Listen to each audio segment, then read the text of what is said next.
नमस्कार विद्यार्थियों, मैं सुनीता अरोरा। आज हम संस्कृत भाग 2 रुचिरा का पहला पाठ सुभाषितानी पढ़ेंगे। सुभाषितानी अर्थात सुंदर वचन। सु का मतलब सुंदर, भाष का मतलब वचन, सुंदर या मधुर वचन, अच्छे वचन। तो इसमें ये बताया गया है, ये नीति श्लोक है कि हमें कैसी वाणी बोलनी चाहिए, हमारा व्यवहार कैसा होना चाहिए। हमारे जीवन में संस्कारों का समावेश करने के लिए जो है ये श्लोक हमें संस्कारवान बनाते हैं, और ये मैं आपको पढ़ाऊंगी आज। इसका पहला श्लोक है, पृथिव्याम त्रीणि रत्नानि जलम अनम सुभाषितम मूढ़ै पाषाण खंडेषु रत्न संज्ञा विधीयते।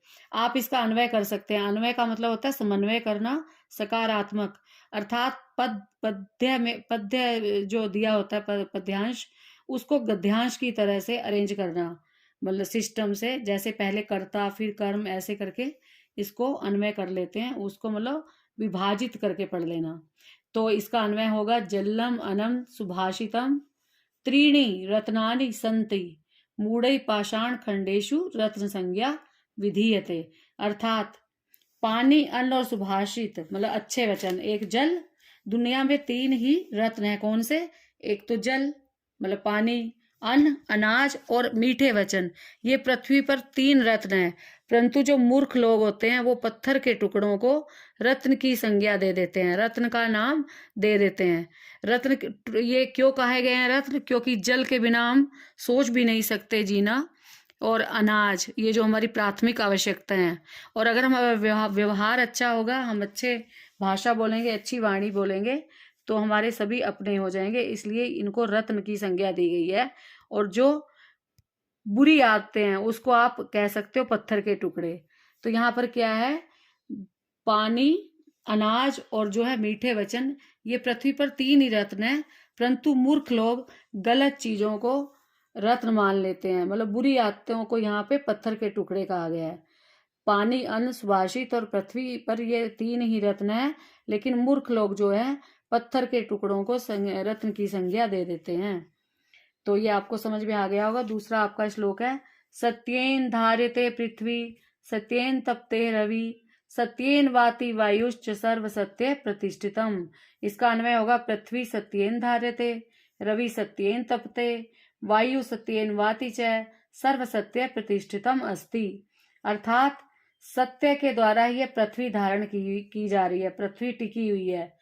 सत्य से ही सूर्य तप रहा है, सूरज तप रहा है, और सत्य के द्वारा ही हवा बह रही है।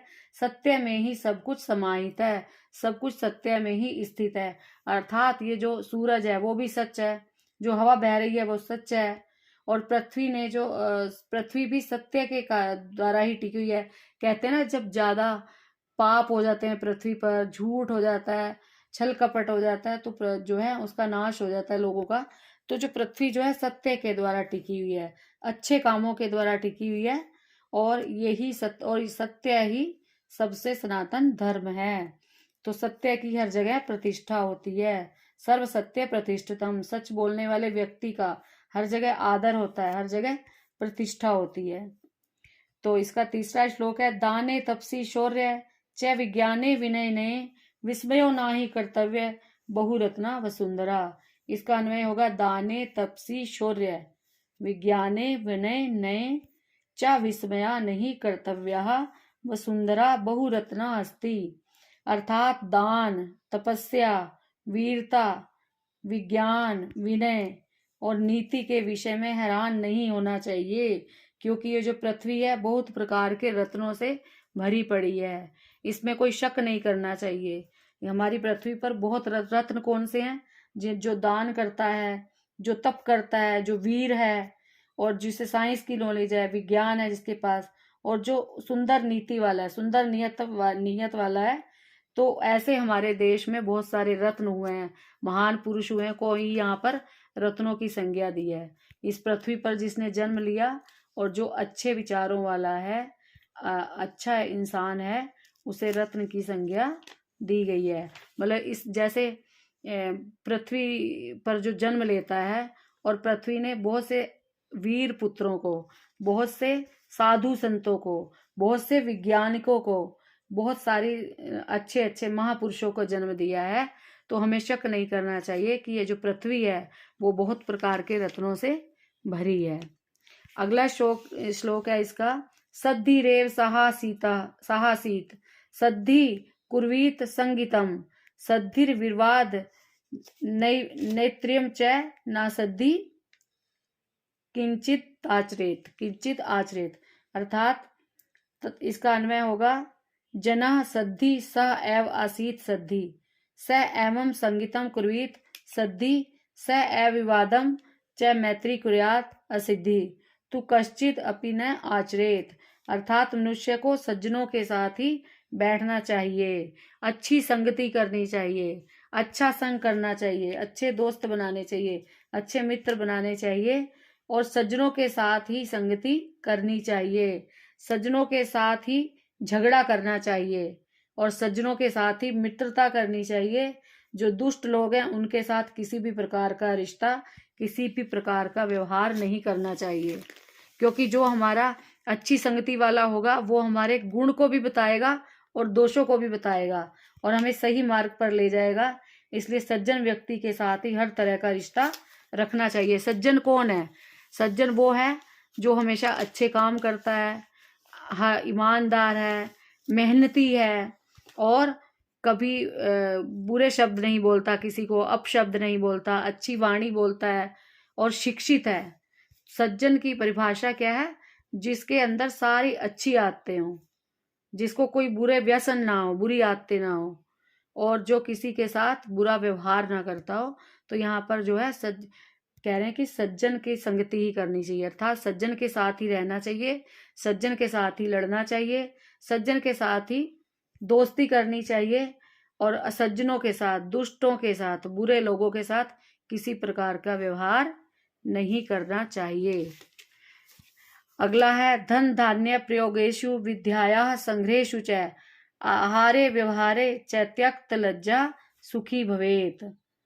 इसका अन्वय क्या होगा? धन धान्य प्रयोगेषु च विद्यायाः संग्रहेषु आहारे व्यवहारे च त्यक्त लज्जा सुखी भवेत। अर्थात धन और अनाज को खर्च करने में और विद्या कमाई करने में, मतलब हमने धन अगर इकट्ठा कर लिया और अंदर तिजोरी में पड़ा हुआ है, उसको यूज ही नहीं करेंगे तो उसका कोई फायदा नहीं है।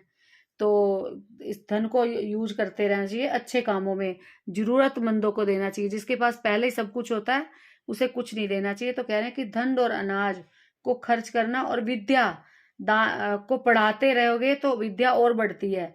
विद्या को कहते हैं ना, खर्च करो, तो खर्च करने से विद्या बढ़ती है। हम जितना किसी को ज्ञान बांटेंगे हमारा ज्ञान बढ़ेगा। तो क्या कहा है कि धन और अनाज को खर्च करने में और विद्या की कमाई करने में, भोजन और आपसी व्यवहार में, कभी भी किसी प्रकार का अच्छा व्यवहार करने में, दूसरों के साथ अच्छा व्यवहार करने में और भोजन करने में कभी संकोच नहीं करना चाहिए।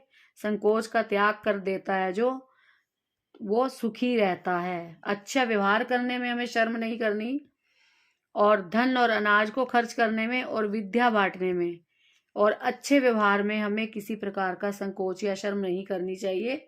और इस प्रकार व्यक्ति जो है, ऐसा व्यक्ति हमेशा सुखी रहता है। धन और अनाज को खर्च करने में, विद्या की कमाई करने में, भोजन और आपसी व्यवहार में शर्म या संकोच का त्याग करने वाला सुखी होता है। हमें शर्म किस में करनी चाहिए? बुरी आदतों में।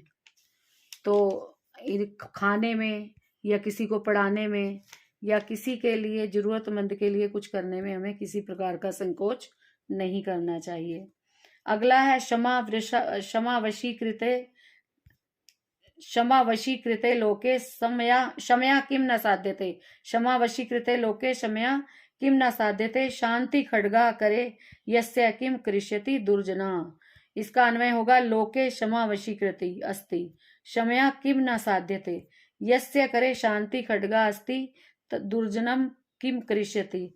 अर्थात दुर्जन क्या करेगा? देखो, संसार में जो क्षमा रूपी, जिसके पास हथियार है, जिसके पास क्षमा रूपी शस्त्र है, जिसके पास क्षमा रूपी माफ कर देने की जिसको आदत है, संसार में क्षमा जो है दूसरों को वश में कर लेती है। ऐसा कोई कार्य नहीं है जो क्षमा से नहीं हो सकता। जिसके हाथ में शांति रूपी तलवार है, दुष्ट लोग उसका कुछ नहीं बिगाड़ सकते। हमारे साथ कोई एक बार लड़ने आएगा, 2 बार लड़ने आएगा, हमारे साथ कोई गलत व्यवहार करेगा और हम उसको हर बार क्षमा करते जाएंगे, तो उसको भी अपना व्यवहार सही करना पड़ेगा। हमारे अपने व्यवहार से ही हमारे मित्र और शत्रु बनते हैं, नहीं तो हमारा कोई शत्रु नहीं है। अगर हमारा व्यवहार अच्छा है तो हमारे शत्रु भी हमारे मित्र बन जाएंगे। इसलिए क्षमा करना सीखना चाहिए। संसार में क्षमा से बढ़कर कोई दूसरा हथियार नहीं है, कोई दूसरा शस्त्र नहीं है, कोई दूसरी तलवार नहीं है। और जिसके हाथ में शांति रूपी तलवार है और दुष्ट लोग उसका कुछ नहीं बिगाड़ सकते। धन्यवाद।